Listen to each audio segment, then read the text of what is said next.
The current way of making plugs is using EPS foam, milling it, putting an epoxy paste on it and then milling it again. It's a very time-consuming process. You need to program the mill twice.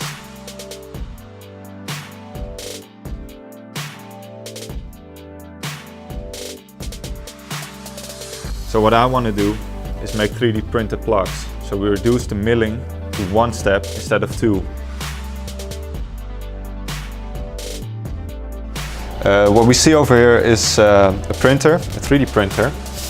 It's not a pallet printer, it's a normal printer. The reason you see this right now is because a pallet printer, we don't have one right now. I'm currently working on one.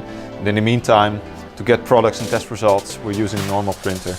We're printing with PETG because it has very low shrinkage. It's quite important for you when you're making a plug.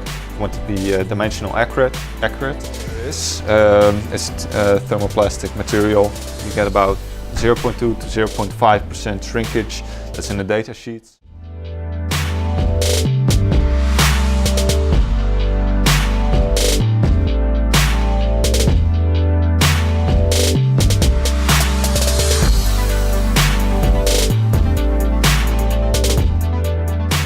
I'm currently looking at the prototype of the pallet printer that I'm working on.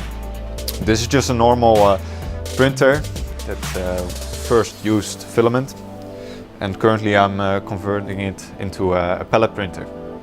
The reason for this is because you're going to work with a big pallet printer, so you want to test with a pallet printer to know if there's a difference with filament and pellets. Pellets are about 10 times more, 10 times cheaper than filament. So if you want to print in big scale, it's cheaper to do. It's a CNC device. You can make the final surface of the plug really smooth with this one. We just mill a little bit of the contours off, so it is good for the mold production. The way you do it, you make in your 3D program on your laptop, you just model the plug and then put it in this machine and it will go automatically. You'll just press start and it will make your product.